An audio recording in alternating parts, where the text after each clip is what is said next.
السلام علیکم ورحمۃ اللہ تعالی وبرکاتہ۔ الحمد للہ رب العالمین والعاقبۃ للمتقین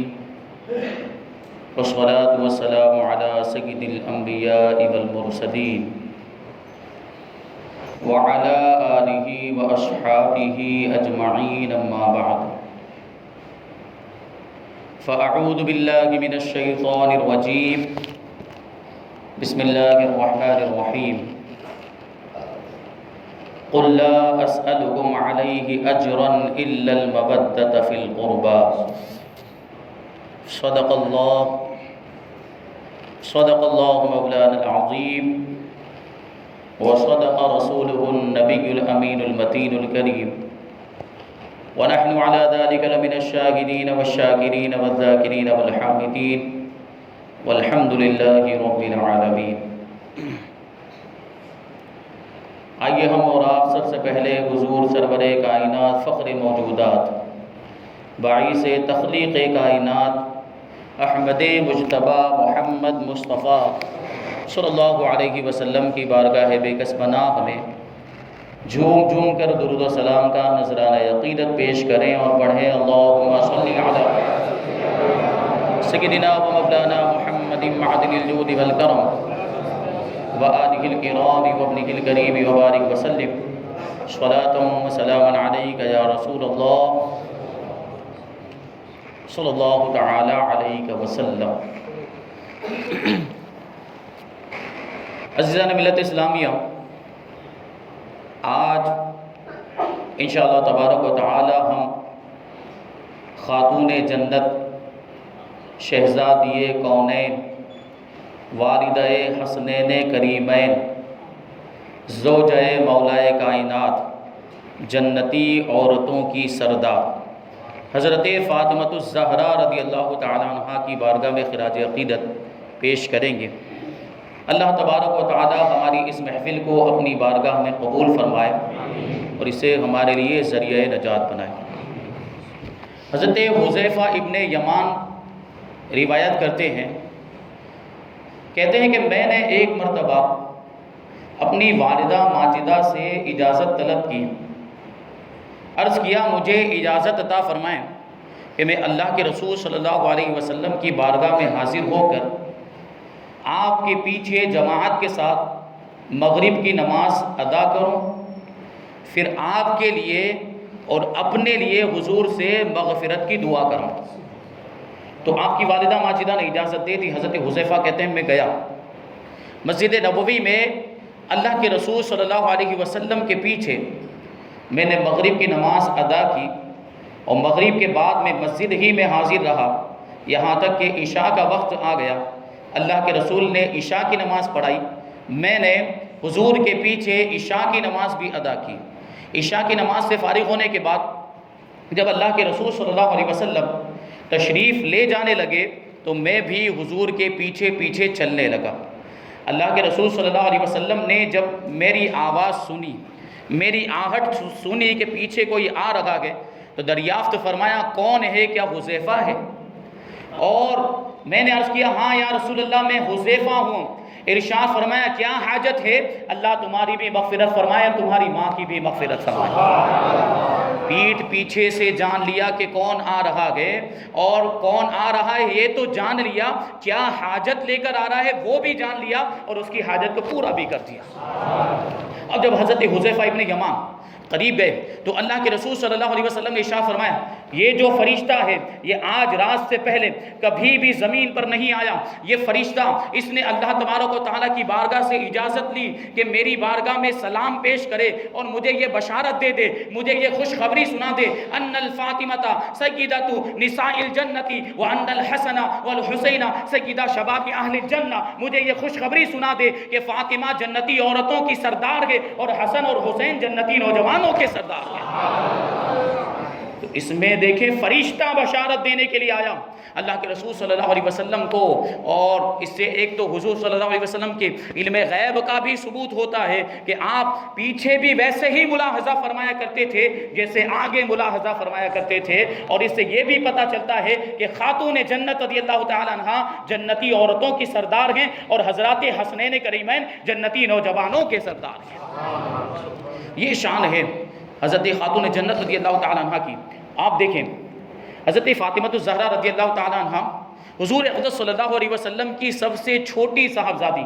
لیکن سب سے زیادہ پیاری اور سب سے زیادہ لاڈلی صاحبزادی ہے۔ آپ کا نام فاطمہ اور آپ کا لقب زہرا، بطول، اور اس کے علاوہ بہت سارے القاب، طیبہ، طاہرہ، ظاہرہ، عابدہ، یہ سارے القاب، بہت سارے القاب آپ کو جو ہے کہ امت نے عطا کیے، اور وہ سارے القاب آپ پر بالکل صادق آتے ہیں، اور وہ سارے القاب کی آپ کی ذات جو ہے وہ مصداق نظر آتی ہے۔ آپ کا نام فاطمہ ہے، فاطمہ کا مطلب ہوتا ہے کٹنے والی۔ اللہ کے رسول صلی اللہ علیہ وسلم نے ارشاد فرمایا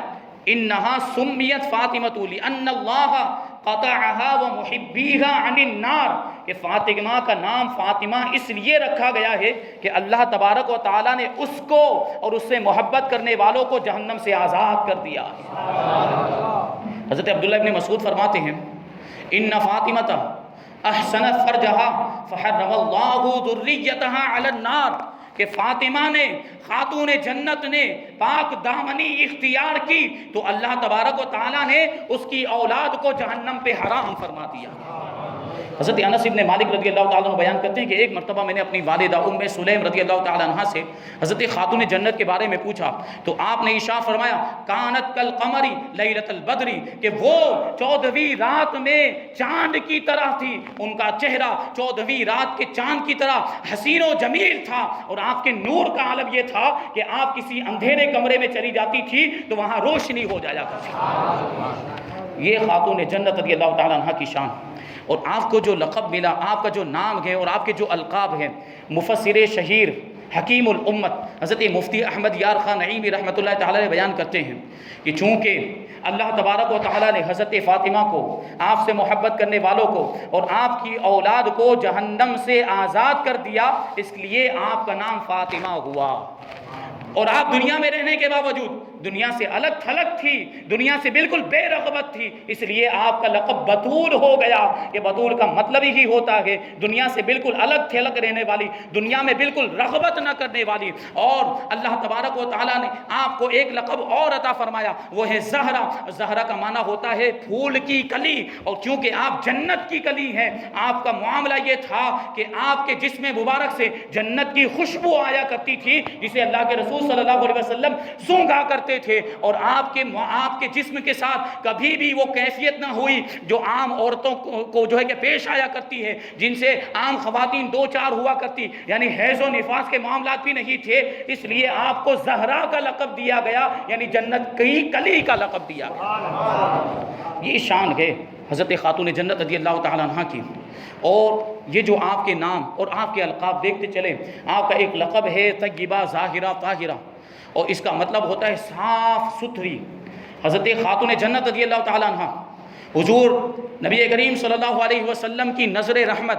اور فیضان کرم سے شروع ہی سے بچپن سے آپ نے باطنی طہارت بھی حاصل کر لی تھی اور ظاہری طہارت بھی حاصل کر لی تھی، یہاں تک کہ حضرت خاتون جنت رضی اللہ تعالیٰ عنہ حیض و نفاس سے بھی مبرہ اور منزہ تھی۔ حیض و نفاس یعنی عورتوں کو جو ماہواری خون آتا ہے، اور نفاس یعنی جو بچہ پیدا ہونے کے بعد خون آتا ہے، خاتون جنت رضی اللہ تعالیٰ عنہ ان دونوں چیزوں سے پاک تھی۔ آپ کو یہ خون آتا ہی نہیں، کیونکہ یہ خون جب آتا ہے تو عورت کو ناپاک مانا جاتا ہے، اور خاتون جنت تو اللہ کے رسول کے جسم کا ٹکڑا ہے، ان کے ساتھ ناپاکی کی نسبت کیسے ہو سکتی ہے؟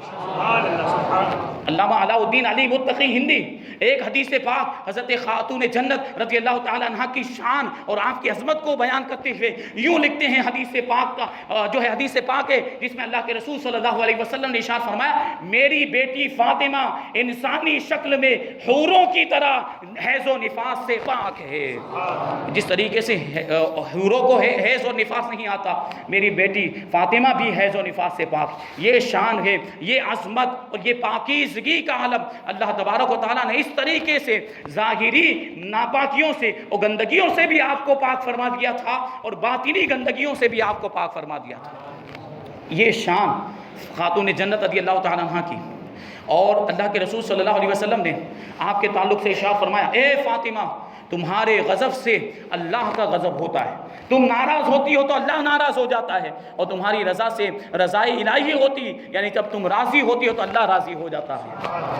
ایک مرتبہ اللہ کے رسول صلی اللہ علیہ وسلم نے ارشاد فرمایا کہ فاطمہ میرے جسم کا ٹکڑا ہے, فاطمہ میرے جسم کا ٹکڑا ہے, اور فاطمہ کو جو چیز پسند ہے وہ ہمیں بھی پسند ہے, اور فاطمہ کو جو چیز ناپسند ہے وہ ہمیں بھی ناپسند ہے. قیامت کے دن میرا رشتہ, میرا نسب اور میرے جو ازدواجی رشتے ہیں, سسرالی رشتے ہیں, ان کے علاوہ سارے رشتے ختم ہو جائیں گے, صرف میرے رشتے باقی رہیں گے. اللہ کے رسول صلی اللہ علیہ وسلم نے خاتون جنت رضی اللہ تعالیٰ عنہ کو اپنے جسم کا ٹکڑا ارشاد فرمایا. یہ مقام و مرتبہ. وہ اسی طرح کی ایک حدیث جس کے اندر اللہ کے رسول صلی اللہ علیہ وسلم نے ارشاد فرمایا کہ فاطمہ تمام جہانوں کی عورتوں اور جنت کی عورتوں کی سردار ہیں. فاطمہ تو بدعۃ منی, فاطمہ میرے جسم کا ٹکڑا ہے. من اغضبہا اغضبنی, جس نے اسے ناراض کیا اس نے مجھے ناراض کیا. اور ایک حدیث پاک میں ہے یوزینی من آزاغا و یریبونی من جو ہے کہ اس طرح کی حدیث پاک ہے کہ جو ان کو تکلیف دیتا ہے وہ مجھے تکلیف دیتا ہے, اور ان کی پریشانی میری پریشانی ہے. یہ شان اور یہ عظمت احادیث کے اندر خاتون جنت رضی اللہ تعالیٰ عنہ کی بیان کی گئی, اور بہت ساری روایتیں ہیں اور بہت ساری جو ہے کہ چیزیں بیان کی گئی ہیں جن میں خاتون جنت رضی اللہ تعالیٰ عنہ کے مقام و مرتبے کا ہم اندازہ لگا سکتے ہیں کہ کیسا بلند و بالا مقام و مرتبہ, کیسی شان اور کیسی عظمت اللہ تبارک و تعالیٰ نے خاتون جنت کو عطا فرمائی تھی. ام المؤمنین حضرت عائشہ صدیقہ رضی اللہ تعالیٰ عنہ بیان کرتی ہیں کہ حضور اقدس صلی اللہ علیہ وسلم سے چال چلن میں, شکل و شباہت میں, یعنی رنگ و روپ میں, اور جو ہے کہ اخلاق و کردار میں اور بات چیت میں فاطمہ الزہرا رضی اللہ تعالیٰ عنہ سے بڑھ کر میں نے کسی کو مشابہ نہیں دیکھا. حضور کی شکل و صورت میں بھی خاتون جنت حضور کے مشابہ, اور بات چیت کا انداز بھی آپ کا حضور جیسا تھا, اور آپ کا جو ہے کہ اخلاق و کردار بھی حضور جیسا تھا. یہ خاتون جنت کیونکہ جگر کا ٹکڑا ہو تو مشابہت کیوں نہ رکھے. یہ شان اور یہ مقام و مرتبہ. اور حضرت ام المؤمنین عائشہ صدیقہ آگے بیان کرتی ہیں کہ جب حضرت فاطمہ حضور صلی اللہ علیہ وسلم کے پاس آتی, آپ کی بارگاہ میں حاضر ہوتی, تو حضور صلی اللہ علیہ وسلم ان کے استقبال کے لیے کھڑے ہو جاتے, ان کے ہاتھوں کو تھام کر ان کے ہاتھوں کا بوسہ لیا کرتے تھے. اور جب اللہ کے رسول صلی اللہ علیہ وسلم خاتون جنت کے یہاں تشریف لے جاتے, جب ان کے پاس جاتے تو فاطمہ الزہرا رضی اللہ تعالیٰ عنہ بھی آپ کی تعظیم کے لیے کھڑی ہو جاتی اور آپ کے دستے مبارک کو اپنے ہاتھ میں لے کر ان کا بوسہ لے لیا کرتی. یہ محبت کا عالم, اور یہ اس طرح سے دیکھے تعلق تھا اللہ کے رسول صلی اللہ علیہ وسلم کا خاتون جنت سے, اور یہ انداز تھا محبت کے اظہار کا, اور اس طریقے سے ایک دوسرے کا ادب و احترام کیا کرتے تھے. یہ ایک روایت میں ام المؤمنین حضرت عائشہ صدیقہ رضی اللہ تعالیٰ عنہ بیان کرتی ہیں کہ ایک مرتبہ خاتون جنت فاطمہ الزہرا رضی اللہ تعالیٰ عنہ اللہ کے رسول صلی اللہ علیہ وسلم کی بارگاہ میں آئی, اور ان کا چلنا اور ان کی چال بالکل اللہ کے رسول صلی اللہ علیہ وسلم کے مشابہ تھی. وہ آپ حضور کی بارگاہ میں آئی, اللہ کے رسول نے جب آپ کو دیکھا فرمایا میری بیٹی تمہیں خوش آمدید, تمہیں مرحبا. پھر اللہ کے رسول صلی اللہ علیہ وسلم نے حضرت فاطمہ سے سرگوشی فرمائی, یعنی آپ کے کان میں آہستہ سے کوئی بات کہی تو حضرت فاطمہ زارو قطع رونے لگ گئی. جب آپ کی بے قراری کو, بے چینی کو اللہ کے رسول صلی اللہ علیہ وسلم نے دیکھا تو پھر سے دوبارہ آپ نے سرگوشی فرمائی, آپ کے کان میں کوئی اور دوسری بات ارشاد فرمائی تو حضرت فاطمہ مسکرانے لگ گئی. حضرت ام المؤمنین عائشہ صدیقہ رضی اللہ تعالیٰ عنہ بیان کرتی ہیں کہ جب حضور اٹھ کر چلے گئے تو میں نے فاطمہ سے پوچھا کہ اللہ کے رسول صلی اللہ علیہ وسلم نے تم سے کیا فرمایا تھا؟ تو حضرت خاتون جنت ارشاد فرماتی ہیں کہ میں اللہ کے رسول کے راز کو فاش نہیں کروں گی. یہ راز کی بات ہے, جو کہ وہ بات آئی گئی ہو گئی, دن گزرتے گئے, یہاں تک کہ اللہ کے رسول صلی اللہ علیہ وسلم کا وصال ظاہری ہو گیا, آپ دنیا سے تشریف لے گئے. تو حضرت عائشہ صدیقہ رضی اللہ تعالیٰ عنہ بیان کرتی ہیں کہ میں نے اس دن خاتون جنت کو یہ کہا، ان کی بارگاہ میں یہ میں نے کہا کہ آپ کو میں اس حق کا واسطہ دے کر کہتی ہوں جو میرا تمہارے اوپر ہے، میں اس کی قسم دے کر کہتی ہوں کہ اس دن اللہ کے رسول نے آپ سے کیا ارشاد فرمایا تھا مجھے بتائیے۔ تو خاتون جنت رضی اللہ تعالیٰ عنہ نے فرمایا کہ اب تو مجھے بتانا ہی پڑے گا۔ اللہ کے رسول صلی اللہ علیہ وسلم نے جب پہلی مرتبہ مجھ سے سرگوشی کی تھی، میرے کان میں جب آہستہ سے بات کہی تھی، تو یہ ارشاد فرمایا تھا کہ ہر سال جبرائیل ایک مرتبہ رمضان المبارک کے اندر قرآن کا دور کیا کرتے تھے، لیکن اس مرتبہ جبرائیل نے 2 مرتبہ قرآن کا دورہ کیا ہے، قرآن کا دور کیا ہے، اور میرا گمان یہ ہے کہ میرا وقت قریب آ گیا ہے، اب میری وفات ہونے والی ہے، تو تم صبر کرنا اور تم جو ہے کہ اللہ سے ڈرتی رہنا، میں تمہارا بہترین اور اچھا پیش رو ہوں۔ تو خاتون جنت رضی اللہ تعالیٰ عنہ کہتی کہ میں رونے لگ گئی، میں زار و قطار رونے لگ گئی جب اللہ کے رسول صلی اللہ علیہ وسلم نے میری بے چینی اور بے قراری کو دیکھا۔ تو دوسری مرتبہ ارشاد فرمایا الا ترضین ان تکونی سیدۃ نساء اہل الجنت اور نساء المؤمنین، اے فاطمہ کیا تم اس پر راضی نہیں کہ اللہ نے تمہیں جنتی عورتوں کا سردار بنایا ہے یا مسلمانوں کی عورتوں کا سردار بنایا؟ تو پھر میں مسکرانے لگ گئی۔ یہ وہ راز کی باتیں تھیں جو اللہ کے رسول صلی اللہ علیہ وسلم نے خاتون جنت کو ارشاد فرمائی۔ ازواج مطہرات بھی موجود ہیں، حضور کی مبارک بیویاں بھی موجود ہیں، کسی سے نہیں فرمایا، صحابہ کرام بھی موجود ہیں، لیکن یہ راز کی باتیں کسی سے نہیں کی ہیں۔ یہ راز کی باتیں اگر کسی کو بتائی ہیں تو حضور نے اپنی پیاری بیٹی حضرت فاطمہ کو بتائی۔ اس سے بھی ہم حضور کے تعلق کا اندازہ لگا سکتے ہیں، یہ شان اور یہ مقام و مرتبہ۔ اور اللہ کے رسول صلی اللہ علیہ وسلم نے حضرت فاطمہ الزہرا رضی اللہ تعالیٰ عنہ کے نکاح کے لیے کس کا انتخاب فرمایا؟ جو مولا کائنات ہے، جو شیر خدا ہے، جو علی مرتضیٰ ہے، کرم اللہ وجہہ الکریم۔ اللہ کے رسول صلی اللہ علیہ وسلم نے خود ارشاد فرمایا، حضرت عبداللہ ابن مسعود کی روایت ہے، ان اللہ امرنی ان ازوج فاطمہ من علی، کہ اللہ تبارک و تعالیٰ نے مجھے حکم دیا ہے کہ میں فاطمہ کا نکاح علی سے کر دوں۔ تو واقعہ اس طریقے سے پیش آیا۔ حضرت ابو بکر صدیق رضی اللہ تعالیٰ عنہ اور فاروق اعظم رضی اللہ تعالیٰ عنہ اور حضرت سعد ابن معاذ رضی اللہ تعالیٰ عنہ، یہ تینوں صحابہ کرام ایک جگہ پر بیٹھے ہوئے تھے۔ اب آپس کی محبت کا بھی اندازہ لگا ہے کہ یہ صحابہ کرام حضرت علی سے کیسی محبت کرتے تھے اور حضرت علی ان سے کیسی محبت کرتے، اور کیسا تعلق تھا، ایک دوسرے کی خیر خواہی کا کیسا جذبہ تھا۔ دیکھیں یہ تینوں حضرات بیٹھے ہوئے تھے تو اچانک انہوں نے آپس میں یہ بات کی کہ حضرت علی رضی اللہ تعالیٰ عنہ کو حضور اقدس صلی اللہ علیہ وسلم سے فاطمہ کا رشتہ طلب کر لینا چاہیے، حضرت علی کو فاطمہ کا ہاتھ مانگ لینا چاہیے، اور اگر غریبی کی وجہ سے، اگر افلاس کی وجہ سے، تنگ دستی کی وجہ سے وہ اس سے کترا رہے ہیں تو ہم ان کی مالی مدد کریں گے، ہم ان کی ضرورتوں کو پورا کریں گے، ہم ان کی مالی اعانت کریں گے، جو بھی ضرورت ہوگی ہم اس میں ان کا ساتھ دیں گے، لیکن چاہیے یہ کہ علی حضور اقدس صلی اللہ علیہ وسلم سے فاطمہ کا ہاتھ مانگ لیں۔ تو اسی ارادے کے ساتھ جب حضرت سعد ابن معاذ نے سنا تو حضرت ابو بکر صدیق سے عرض کرتے ہیں کہ یا ابا بکر صدیق، آپ کا تو معاملہ یہ ہے کہ اللہ تبارک و تعالیٰ آپ کو ہمیشہ بہتر کاموں کی توفیق ہی عطا فرماتا ہے، تو یہ کام بھی بہت بہتر ہے، اللہ پر بھروسہ کرتے ہوئے ہم چلتے ہیں۔ تو یہ تینوں صحابہ کرام حضرت علی کے مکان پر پہنچے تو حضرت علی مکان میں موجود نہیں تھے۔ پتہ چلا کہ ایک باغ کے اندر اپنا اونٹ لے کر اس باغ جو ہے پانی نکال کر، کنویں سے پانی نکال کر ایک انصاری کے باغ کو سیراب کرنے کے لیے گئے ہیں، یعنی باغ میں پانی ڈالنے کے لیے گئے ہیں۔ تو اس باغ میں یہ تینوں صحابہ کرام پہنچے۔ جب حضرت علی رضی اللہ تعالیٰ عنہ نے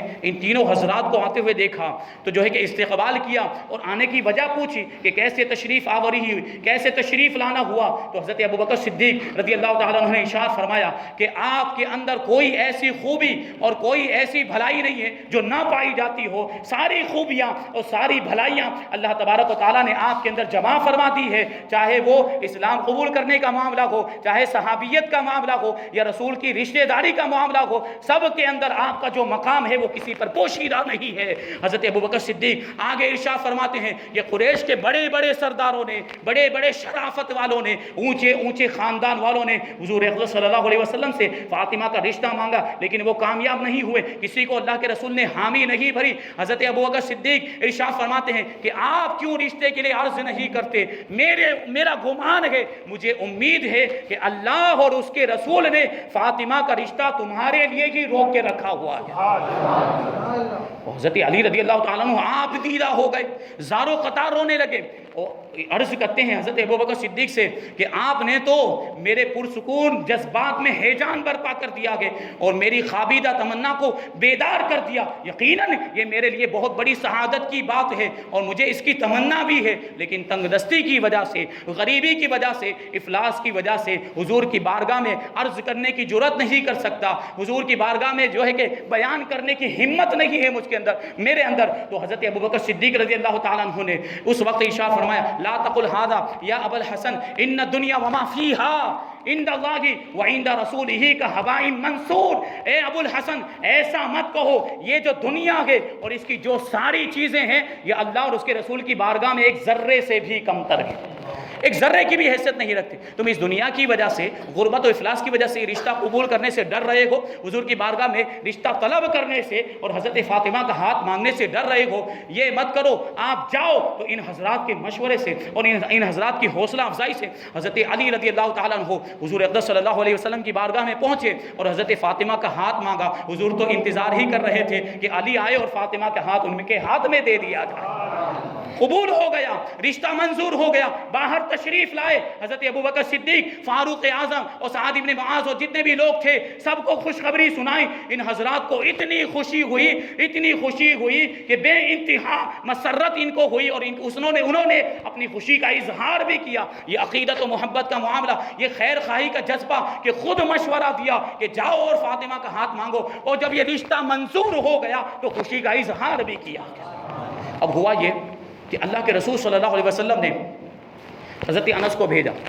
جاؤ ابو بکر، عمر اور عثمان، عبد الرحمن ابن عوف اور کچھ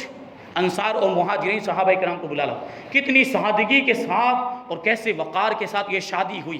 یہ سب صحابہ کرام، چند صحابہ کرام مسجد نبوی کے اندر حاضر ہوئے۔ اب اللہ کے رسول صلی اللہ علیہ وسلم نے نکاح کا خطبہ ارشاد فرمایا اور اس طریقے سے ایجاب و قبول ہونے کے بعد نکاح مکمل ہو گیا، اور اللہ کے رسول صلی اللہ علیہ وسلم نے جہیز میں جو چیزیں حضرت خاتون جنت کو دی تھی، غور کریں گے آپ کہ کتنی معمولی چیزیں اور سادگی کا انداز دے کے آج جو جہیز کے معاملات ہیں، جو جہیز کو بہت زیادہ ترجیح دیتے ہیں اور جہیز کے اندر جو لوگوں نے جو اس طرح کے ایسے رواج اپنا لیے ہیں ان کو عبرت حاصل کرنی چاہیے۔ جو آپ کو جہیز دیا گیا تھا اس کی تفصیل یہ ہے، ایک چھوٹا سا کمبل اللہ کے رسول نے آپ کو دیا تھا، اور ایک بان کی چارپائی، جو رسیوں سے بنائی ہوئی چارپائی، وہ چارپائی تھی، اور اس کا معاملہ یہ تھا کہ اس میں روئی کی جگہ پر کھجور کی چھال بھری ہوئی تھی، اور ایک چھاگل۔ اس کے بعد اللہ کے رسول صلی اللہ علیہ وسلم نے ایک مشکیزہ، 2 چکیاں اور 2 مٹی کے گھڑے دیے تھے۔ بس یہ تھا حضرت خاتون جنت کا پورا جہیز، یہ پورا جہیز جو اللہ کے رسول صلی اللہ علیہ وسلم نے خاتون جنت کو دیا تھا، یہ جہیز ہے۔ اور پھر کیا ہوا؟ جب حضرت فاطمہ الزہرا رضی اللہ تعالیٰ عنہ رخصت ہو کر حضرت علی کے گھر میں آئی، نئے گھر میں آئی، تو اللہ کے رسول صلی اللہ علیہ وسلم عشاء کی نماز کے بعد تشریف لائے اور پانی کا ایک برتن طلب کیا۔ اس پانی کے اندر حضور اقدس صلی اللہ علیہ وسلم نے منہ میں پانی لے کر کلی فرمائی، پھر حضرت علی کو بلایا، آپ کے سینے پر اور آپ کے بازوؤں پر وہ پانی چھڑکا، پھر خاتون جنت کو بلایا، آپ کے سینے پر اور آپ کے سر پر وہ پانی چھڑکا، اور اللہ تبارک و تعالیٰ کی بارگاہ میں دعا کی، اے پروردگار عالم، علی کو اور فاطمہ کو اور ان کی اولاد کو تیری پناہ میں دیتا ہوں کہ ان کو شیطان کے شر سے محفوظ فرما۔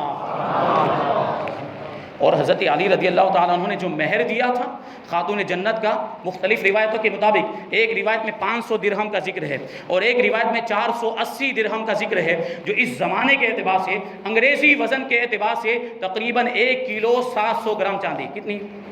1 کلو 700 گرام چاندی، جس کی ابھی قیمت نکالیں ہم تو تقریباً 1,16,000 کے آس پاس ہوتے ہیں، 1,16,000 کے آس پاس یہ مہر رکھا تھا۔ تو ہمیں ضرورت اس بات کی ہے کہ جہیز جتنا کم ہو سکے اتنا کم کیا جائے اور مہر جتنا ہو سکے اتنا زیادہ کیا جائے، کیونکہ مہر جتنا زیادہ ہوگا طلاق کے معاملات اتنے ہی کم ہو گئے، کیونکہ ظاہر سی بات ہے یہ زیادہ مہر ہوتا ہے تو طلاق ہونے کے بعد پورا مہر دینا بھی پڑتا ہے۔ اگر لاکھوں کی تعداد میں مقدار میں مہر ہوگا تو طلاق دینے میں آدمی سوچے گا کہ اگر میں نے طلاق دے دی تو یہ لاکھوں روپے مجھے مہر کے طور پر دینے پڑیں گے، تو اس کی وجہ سے طلاق کے معاملات کم ہو جائیں گے۔ اور یہ جہیز جو دیکھ رہے ہیں آپ ہمارے معاشرے کے اندر جو رائج ہو گیا، یہ جو جہیز کی وبا اس طریقے سے پھیل گئی ہے، ہمارے یہاں تو الحمدللہ ہماری جماعت کے اندر تو کچھ پابندیاں لگی ہوئی ہے، اللہ تبارک و تعالیٰ نے بڑی اچھی توفیق عطا فرمائی ہے، مزید نیک توفیق ہماری جماعت کے لوگوں کو اور ان کے جو وڈیر ہیں ان کو عطا فرمائے۔ تو یہ اچھی چیز ہماری جماعت کے اندر ہوئی۔ جبکہ آپ دوسرے علاقوں کے اندر دیکھیں اور خاص طور پر مشرقی ہندوستان میں آپ جا کر دیکھیں تو وہاں جہیز کے ایسے معاملات ہیں، لڑکے والے مطالبات کرتے ہیں کہ ہمیں یہ دیا جائے، ہمیں 4 ویل دی جائے، ہمیں 2 ویلر دی جائے، ہمیں الیکٹرانک کا سامان دیا جائے، ہمیں فریج دیا جائے، ہمیں ٹی وی دی جائے، اتنے لاکھ روپے دیے جائیں، اتنا سونا چاندی دیا جائے۔ یہ مطالبات ہوتے ہیں اور اگر ان کے مطالبات کو پورا نہ کیا جائے تو شادی کرنے کے لیے تیار نہیں ہوتے۔ وہاں کا باپ جب سے بچی پیدا ہوتی ہے اسی وقت سے اس کی شادی کی تیاری کرنا شروع کر دیتا ہے۔ یہ کس نے کیا ہے؟ یہ معاشرے کے اندر خرابی کس نے لایا؟ یہ ہماری ہی لائی ہوئی خرابی ہے۔ جبکہ اللہ کے رسول نے تو معمولی سا جہیز دیا تھا، اور جہیز کا معاملہ جو ہوتا ہے اس کا پورا اختیار ماں باپ کے اوپر ہوتا ہے، ماں باپ کے اختیار میں ہوتا ہے۔ وہ جتنا چاہے اپنی بیٹی کو دے، وہ چاہے تو تھوڑا سا دے، وہ چاہے تو درمیانی انداز میں دے، وہ چاہے تو اپنی حیثیت کے مطابق زیادہ بھی دے سکے، لیکن لڑکے والوں کو مطالبے کا کوئی حق نہیں ہوتا۔ ان کے لیے جائز ہی نہیں ہے کہ کسی چیز کا مطالبہ کرے۔ جب لڑکی آ رہی ہے، جب وہ خود لڑکی اپنی ذات کو سپرد کرنے کے لیے تیار ہو گئی تو پھر دوسری چیزوں کا مطالبہ کیوں کرتے ہیں؟ کیونکہ یہ جہیز نکاح کی حقیقت میں داخل ہی نہیں ہے، کیونکہ نکاح نام ہے، مہر کے بدلے میں ایجاب و قبول ہو جائے گواہوں کی موجودگی میں اور ولیمہ کر دیا جائے، اسی کا نام نکاح ہے۔ دوسری کوئی چیز یا دوسرا کوئی رواج یا دوسری کوئی رسم یہ نکاح کی حقیقت کے اندر شامل ہی نہیں۔ اللہ کے رسول صلی اللہ علیہ وسلم نے ارشاد فرمایا کہ سب سے زیادہ برکت والا نکاح وہ ہے جس میں مشقت اور بوجھ سب سے زیادہ کم ہو۔ تو یہ جہیز وغیرہ یہ سب بوجھ ہیں، ان کی وجہ سے ماں باپ کو قرض لینا پڑتا ہے، اور یہ جو رسم و رواج ہم نے اپنے معاشرے کے اندر جو ہے کہ رائج کر دیے ہیں، اتنا کھانا کھلانا ہے تو اتنا یہ کرنا وہ کرنا، یہ تام جھام، یہ اسلام کے اندر کچھ بھی نہیں ہے۔ اسلام میں شادی صرف گواہوں کی موجودگی میں مہر کے بدلے میں ایجاب و قبول کا نام ہے۔ تو ہم نے نکاح کو مہنگا کر دیا، ہم نے نکاح کو مہنگا کر دیا اور زنا سستا ہو گیا۔ تو اب بتائیے نوجوان جب اس کو شیطان بہکائے گا تو وہ نکاح کی طرف جائے گا یا زنا کی طرف جائے گا؟ نکاح کو ہم نے خود نے مہنگا کر دیا، کیونکہ آج جو زنا کے معاملات بڑھ رہے ہیں اس کے ذمہ دار ہم خود ہیں۔ تو ضرورت اس بات کی ہے کہ ہم نکاح کو جتنا سستا ہو سکے اتنا سستا کرنے کی کوشش کریں، تاکہ زنا کی طرف لوگ توجہ ہی نہ کریں اور نکاح کی طرف توجہ کریں، کیونکہ نکاح اللہ کے رسول صلی اللہ علیہ وسلم کی بھی سنت ہے اور انبیاء سابقین کی بھی سنت ہے، اور یہ ایک عبادت کا درجہ رکھتا ہے، اس میں برکت ہی برکت ہے۔ تو ہم جو سنتے ہیں اولیاء کرام کی زندگی کو اور اللہ کے نیک بندوں اور نیک خواتین کا ہم ذکر سنتے ہیں تو کیوں سنتے ہیں؟ مقصد یہ ہوتا ہے کہ ہم ان کی زندگی سے سبق حاصل کریں، عبرت حاصل کریں۔ تو خاتون جنت رضی اللہ تعالیٰ عنہ کی زندگی سے بھی ہمیں سبق حاصل کرنا چاہیے کہ نہیں کرنا چاہیے؟ ضرور حاصل کرنا چاہیے۔ تو یہ زندگی ہے، اس طریقے سے خاتون جنت رضی اللہ تعالیٰ عنہ کا نکاح ہوا حضرت علی رضی اللہ تعالیٰ عنہ سے۔ اب ساتھ میں رہنے لگے اور خاتون جنت کا معاملہ یہ تھا کہ آپ پورا دن گھر کے کام کاج کرتی، شوہر کی خدمت بھی کرتی، بچوں کی تربیت بھی کرتی، اور چکی بھی خود ہی پیسا کرتی، روٹیاں بھی خود ہی بنایا کرتی، چولہا بھی خود ہی جلاتی، کھانا بھی خود ہی پکایا کرتی تھی، یہاں تک کہ گھر کی صاف صفائی اور جھاڑو بھی خود ہی لگایا کرتی۔ پورا دن کی تھکی ہاری ہوتی، لیکن اس کے باوجود رات کا جب وقت آتا لوگ اپنے گھروں میں جا کر آرام سے نرم بستروں پر سو جایا کرتے تھے، گرم لحاف اوڑھ کر سو جایا کرتے۔ اس وقت خاتون جنت مصلی بچھاتی اور اللہ کی بارگاہ میں جو ہے کہ کھڑی ہو جاتی، نماز پڑھنے کے لیے 1 رکعت ادا کرتی اور سجدے میں جاتی، اتنا طویل سجدہ کرتی، اتنا لمبا سجدہ کرتی کہ اسی سجدے کے اندر صبح صادق ہو جایا کرتی تھی، فجر کا وقت آ جاتا، اس کے بعد بھی اپنے پروردگار کی بارگاہ میں عرض کرتی، اے پروردگار فاطمہ کو ایک رات ایسی عطا فرما کہ وہ جی بھر کے تیری بارگاہ میں سجدہ کر سکے۔ یہ شان ہے، اور ایسی عبادت خاتون جنت رضی اللہ تعالیٰ عنہ کیا کرتی تھی۔ عبادت ہو تو ایسی ہو۔ تو ایک مرتبہ خاتون جنت رضی اللہ تعالیٰ عنہ اللہ کے رسول صلی اللہ علیہ وسلم کی بارگاہ میں حاضر ہوئی، کیونکہ گھر کا کام کاج کرنے کی وجہ سے، روٹیاں بنانے کی وجہ سے آپ کے ہاتھوں میں چھالے پڑ گئے تھے، آپ کے چہرے کا رنگ تبدیل ہو گیا تھا اور آپ کے کپڑے گرد آلود ہو گئے تھے۔ اللہ کے رسول کی بارگاہ میں حاضر ہوتی عرض کرتی، حضور خادم کی ضرورت ہے، ایک خادم کا انتظام فرما دیجئے۔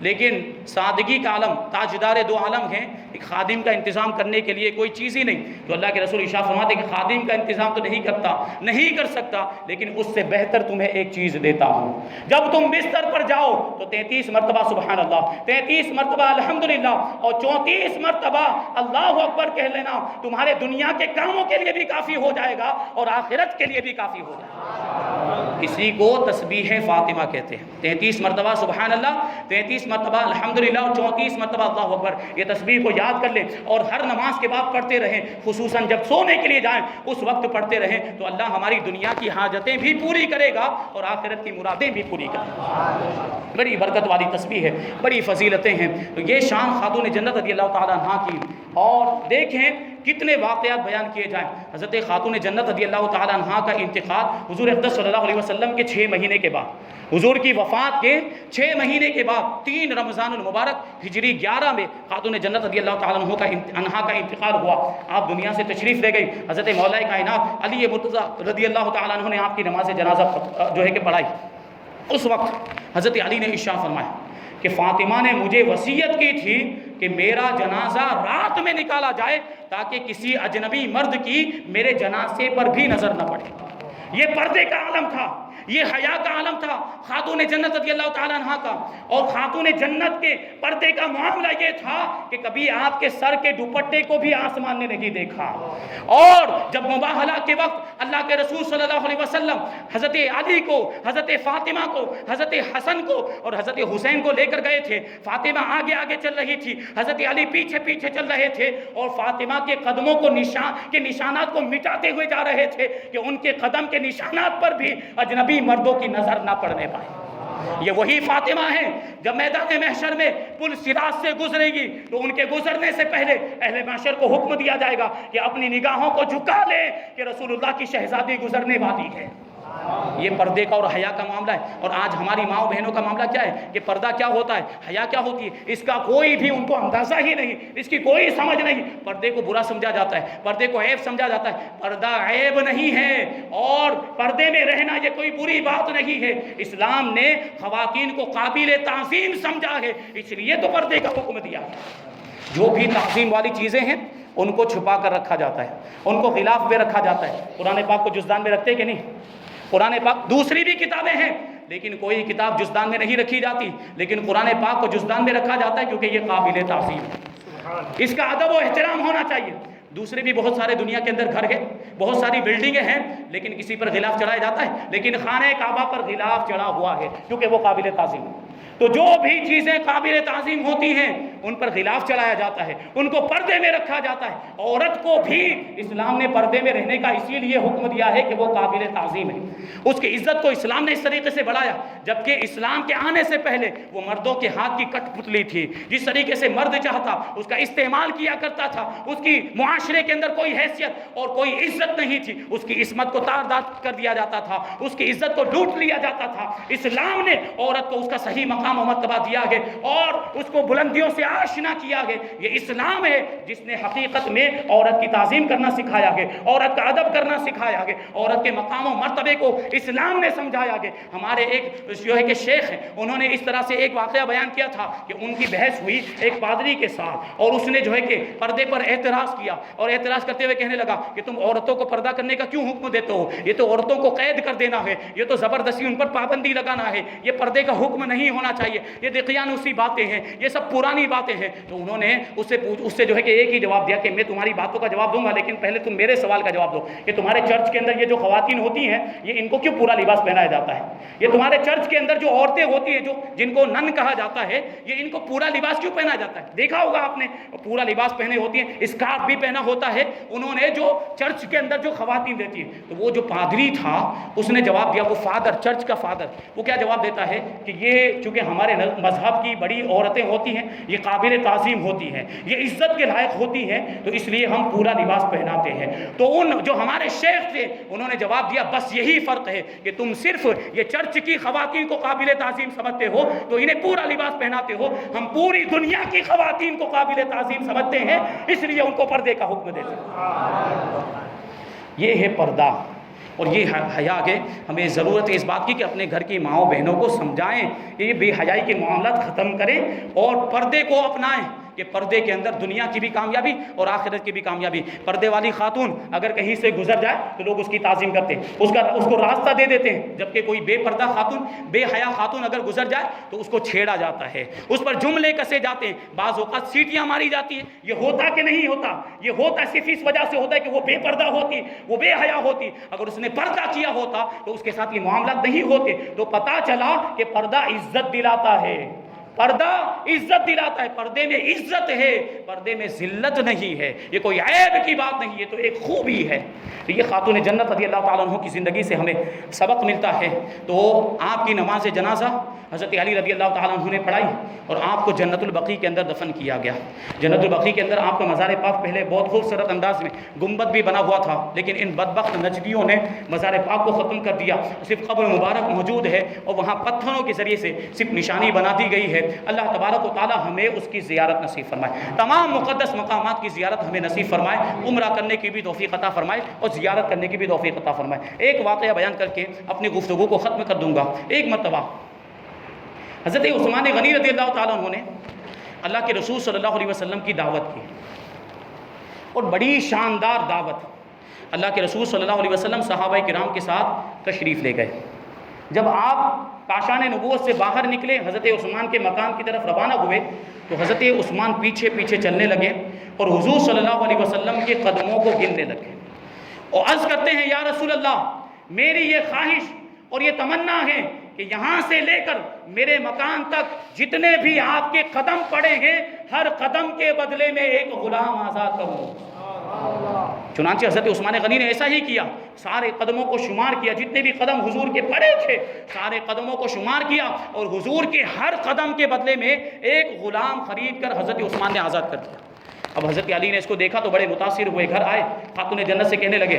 کہ آج تو میرے دینی بھائی عثمان نے حضور کی بڑی شاندار دعوت کی اور حضور کے ہر قدم کے بدلے میں انہوں نے ایک غلام آزاد کیا۔ میری خواہش، میری تمنا کہ کاش ہم بھی حضور صلی اللہ علیہ وسلم کی ایسی شاندار دعوت کرتے اور ہمارے پاس بھی ایسا انتظام ہوتا کہ ہم بھی حضور کے ہر قدم پہ غلام آزاد کرتے۔ خاتون جنت رضی اللہ تعالیٰ عنہ نے جب اپنے شوہر کی خواہش دیکھی تو عرض کرتی ہیں، جائیے آپ بھی حضور کو ایسی ہی دعوت دے کر آئیں، ہم بھی انشاءاللہ حضور کے لیے ایسا ہی انتظام کریں گے، اللہ نے چاہا تو ہمارے گھر میں بھی ان چیزوں کا انتظام ہو جائے گا۔ جبکہ غربت اور افلاس کا معاملہ کہ کئی دن کے فاقے ہو رہے ہیں، اس کے باوجود ایسی شاندار دعوت کا وعدہ کر دیا۔ اب حضرت علی رضی اللہ تعالیٰ عنہ گئے، حضور کو دعوت دی اور کہا کہ حضور تشریف لائیں، تو حضور صحابہ کرام مہاجرین اور انصار کی ایک کثیر جماعت کو لے کر حضرت فاطمہ رضی اللہ تعالیٰ عنہ کے گھر کی طرف روانہ ہو گئے، اپنی بیٹی کے گھر کی طرف روانہ ہو گئے۔ یہ صحابہ کرام آ کر گھر میں تشریف فرما ہوئے، حضور صلی اللہ علیہ وسلم بھی آئے اور گھر میں تشریف فرما ہو گئے، بیٹھ گئے۔ آنے کے بعد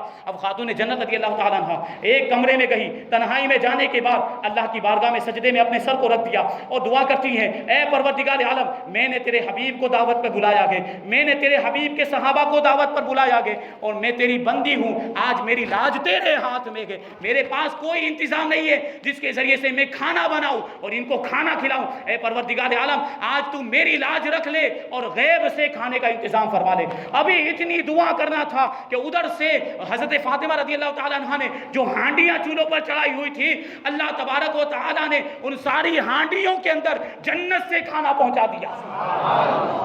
اب وہ کھانا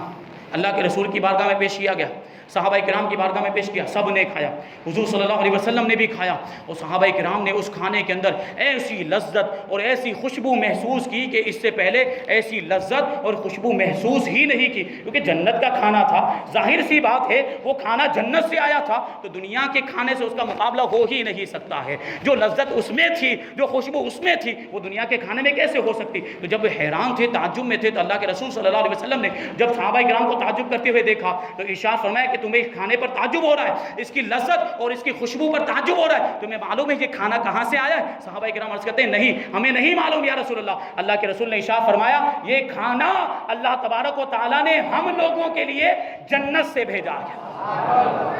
حضور کو نہیں معلوم، یعنی حضور کے سامنے حضرت فاطمہ نے تو دعا نہیں کی تھی، لیکن حضور نے اس دعا کو بھی ملاحظہ فرما لیا، اور جنت سے جو کھانا آیا تھا اس کو بھی حضور نے پہچان لیا، کیونکہ حضور صلی اللہ علیہ وسلم کو اللہ تبارک و تعالیٰ نے غیب پر مطلع فرمایا ہے کہ چھپی ہوئی باتوں کو بھی آپ جان لیا کرتے ہیں۔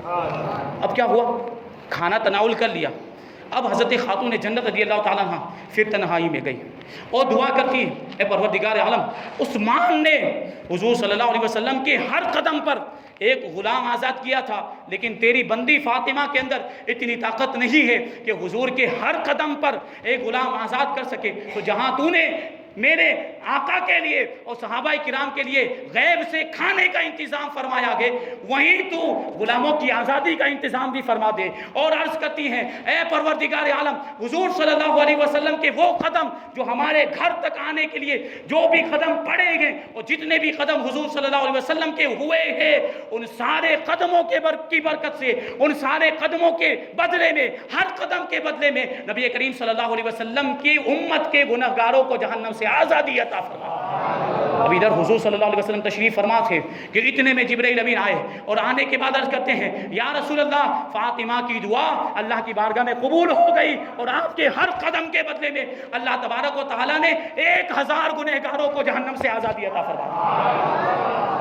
یہ فاطمہ کی برکت اور ان کی دعا ہے، اللہ تبارک و تعالیٰ نے ان کی دعا کو اس طریقے سے قبول فرمایا۔ خاتون جنت رضی اللہ تعالیٰ عنہ کو اللہ تبارک و تعالیٰ نے یہ مقام و مرتبہ عطا فرمایا تھا۔ ایسی عظیم خواتین اسلام کی ہمارے سامنے موجود، ان کا کردار موجود ہے، ضرورت اس بات کی ہے کہ اس کو عام کیا جائے، اپنی ماں و بہنوں کو بتایا جائے۔ ہمیں تو بڑے مواقع ملتے ہیں بیانات سننے کے، تعلیم حاصل کرنے کے، اسلامی معلومات حاصل کرنے کے بڑے موقع ہمارے پاس، لیکن خواتین کے پاس، ہماری ماں بہنوں کے پاس اتنے مواقع نہیں ہوتے، تو ان کو مواقع فراہم کریں، ان کو موقع فراہم کریں تاکہ وہ بھی اسلام کی باتیں سیکھیں، اسلام کی معلومات حاصل کریں، جو بھی بہتر جو ہے کہ ذریعہ ہو وہ ذریعہ اختیار کیا جائے اور ان تک اسلام کی تعلیم کو پہنچانے کی کوشش کی جائے۔ خواتین اسلام کے کردار سے ان کو آشنا کرایا جائے تاکہ وہ ان کے کردار کو اپنائیں، دنیا میں بھی کامیابی ملے اور آخرت میں بھی کامیابی ملے۔ اللہ تبارک و تعالیٰ کی بارگاہ میں دعا ہے کہ جو کچھ بھی بیان ہوا اس پر ہم سب کو عمل کرنے کی توفیق عطا فرمائے، اور صحابہ کرام جیسا جذبہ ایثار اور جذبہ محبت